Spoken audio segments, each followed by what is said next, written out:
Hello, and welcome to our youth message portion of the service today. Now, do you like to read mystery books? I already know there's a few of you out there that really love to read a good mystery. Now, a great mystery starts out small and gets bigger and bigger the deeper and deeper you get into the book. It involves really interesting characters who follow the twists and the turns as they collect the clues. And eventually, you get towards the end, and all the pieces fall into place, and the aha moment happens. Eventually, everything makes sense, and the mystery is solved. Now, I don't know about you, but when I read a really great story, all I want to do is tell as many people as possible about that story. And maybe you've done that too. Maybe you wrote a review on the library database. Maybe you wrote a review on Indigo or on Amazon, recommending it to all the people that read the reviews. Or maybe you just recommended the book to a family member or to a friend or classmate. Now, the Bible is a collection of stories in different genres, everything from chronological genealogies to historical accounts, parables, and mysteries.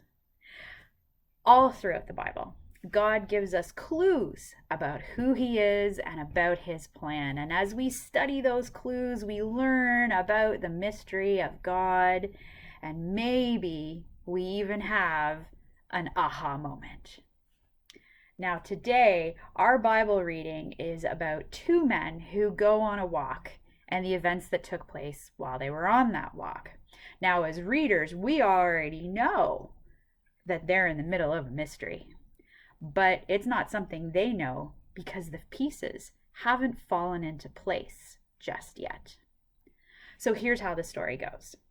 On that same Sunday, which would be Easter Sunday, two disciples were walking to a village called Emmaus from Jerusalem. And while they were on this walk, they were talking to each other about all of the things that had happened when someone came up and joined them in their walk, and he asked, "What are you talking about?" Well, the two disciples, they look at this other guy and they're like, "Don't you know what things have happened in Jerusalem over the past few days?" And the man replies, "What things?" So the gentlemen tell him all about Jesus of Nazareth, a powerful prophet, and how everyone had hoped that Jesus was going to be the king who redeemed Israel. But instead, the chief priests and the leaders, well, they had Jesus arrested and sentenced to death. And then this morning, there was all this excitement at the tomb, which was really, really hard to fully understand. When the men reach Emmaus, the disciples invite their walking companion to come in and stay with them because, let's face it, they were walking for a long time and our feet can only go so fast. So it was probably getting close to nighttime. So the man decides that he will stay. He takes a seat at the table. And then he takes the bread and he blesses it. And then he breaks it and he gives it to the two disciples. Well, talk about an aha moment, because right then and there, suddenly, their eyes were opened and they recognize who they'd been walking with all this time. And of course, it's Jesus. And as soon as they recognize who He is, Jesus disappears. Well, like us, when we read a great story, what do we want to do? Well, we want to share the experience. So these two men go running back to Jerusalem to tell the other disciples about what they had seen and heard.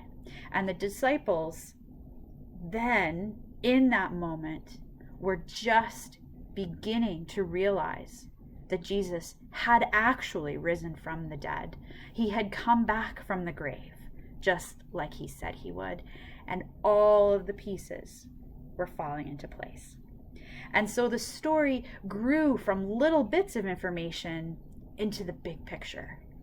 And those feelings of disappointment and sadness were beginning to move to excitement and joy. So in these times that we're in right now, we can feel discouraged and we can feel sad about life being different as we all stay home.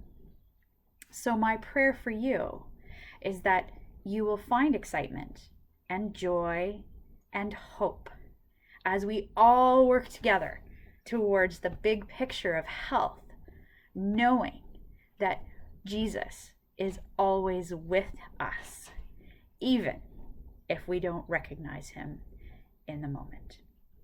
So until next week, when we see each other again online, I wish you good health. Stay home, have fun, and remember to be kind and love one another.